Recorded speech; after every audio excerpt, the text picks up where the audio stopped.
होते हैं, metal carbonyl एक तरह के ऑर्गेनोमेटेलिक कंपाउंड होते हैं, क्योंकि इसमें मेटल का बॉन्ड किसके साथ बनता है, कार्बोनिल। अब इसमें मेटल के साथ जैसे मान लो NiCO4 है, अब निकिल टेट्रा कार्बोनिल, तो इसमें निकिल का जो कार्बोनिल के साथ बॉन्ड बना, उसमें मेटल के कांटेक्ट में कौन सा एटम है, कार्बन। तो ये एक तरह का ऑर्गेनोमेटेलिक कंपाउंड हो गया। और मेटल कार्बोनिल तो है ही, क्योंकि मेटल कार्बोनिल कॉम्बिनेशन होता है मेटल का और किसका, कार्बोनिल का। मेटल कार्बोनिल में स्पेसिफिक है कि आप कोई भी कॉम्प्लेक्स बनाओ उसमें लिगेंड हमेशा कौन सा होगा, कार्बोनिल। तो ये एक तरह का कैसा कॉम्प्लेक्स हुआ, होमोलेप्टिक कॉम्प्लेक्स, दूसरा लिगेंड तो कोई आएगा नहीं।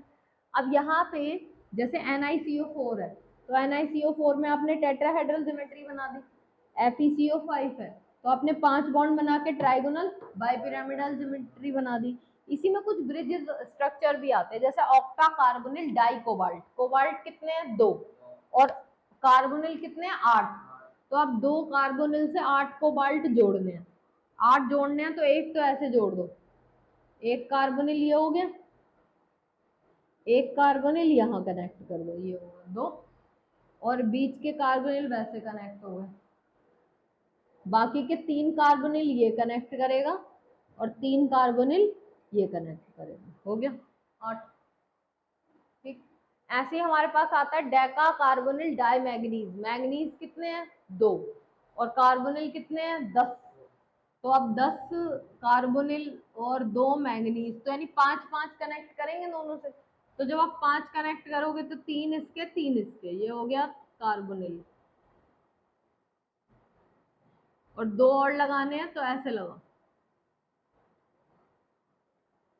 तो ये बन गया हमारा डेका कार्बोनिल डाईमैग्नीज। और इन सब जितने भी मेटल कार्बोनिल्स होते हैं उनमें मेटल का ऑक्सीडेशन नंबर कितना होता है, 0, क्योंकि कार्बोनिल का 0 तो मेटल का भी 0 ही आएगा। अब यहाँ पे जो इनकी प्रॉपर्टीज है मेटल कार्बोनिल की, ये ज्यादातर हाइड्रोकार्बन सॉल्वेंट में घुलते हैं, मतलब ऑर्गेनिक सॉल्वेंट होना चाहिए, पानी में डिजोल्व नहीं होंगे। दूसरा, जितने भी मेटल ऑर्गेनोमेटेलिक कंपाउंड होते हैं या मेटल कार्बोनिल्स होते हैं, ये कैसे होते हैं, solid at room temperature, except कुछ एक्सेप्शंस है, जैसे निकिल हो गया, ये लिक्विड में पाया जाता है, तो कुछ एक्सेप्शंस को छोड़ के अदरवाइज सबके सब किस फॉर्म में पाए जाते हैं, सॉलिड फॉर्म। जितने भी मोनोन्यूक्लियर कार्बोनिल है वो हमारे लेस मोर टॉक्सिक होते हैं, और जो पॉलीन्यूक्लियर है वो कैसे हैं, लेस टॉक्सिक। मोनोन्यूक्लियर में सेंट्रल एटम कितने होंगे, एक, पॉलीन्यूक्लियर में एक से ज्यादा। तो जैसे ये पॉलीन्यूक्लियर हो गए, 2 मैंगनीज आ रहे हैं, इसमें भी पॉलीन्यूक्लियर कितने कोबाल्ट आ रहे हैं, 2। ये मोनोन्यूक्लियर है, दोनों में कितने मेटल्स आ रहे हैं, सिर्फ एक एक।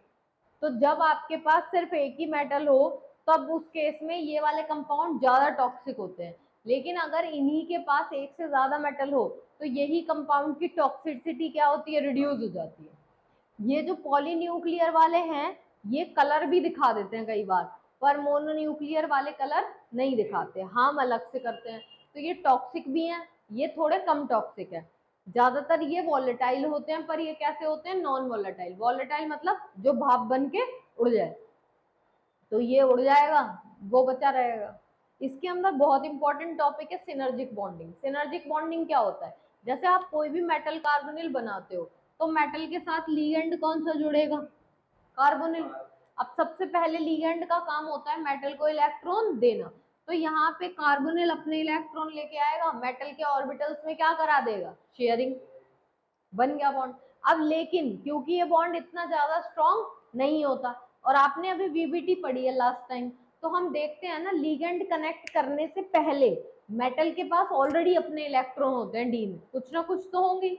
तो वो क्या कर सकता है कि अगर जैसे कार्बोनिल मेटल के साथ अपने इलेक्ट्रॉन शेयर करा रहा है, तो इसी बॉन्ड को मजबूत बनाए रखने के लिए मेटल भी क्या करता है, अपने इलेक्ट्रॉन किसके साथ ट्रांसफर कर देता है, लीगेंड्स के साथ, क्योंकि कार्बोनिल लीगेंड है ना यहाँ पे।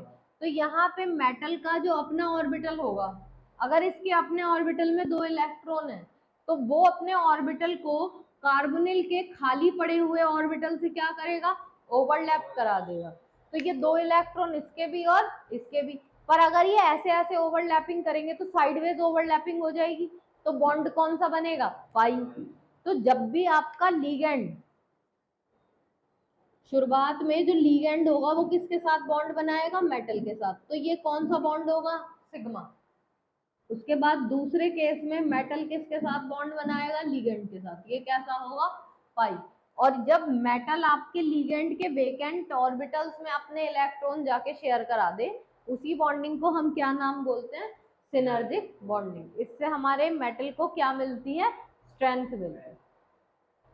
हो गया क्लियर।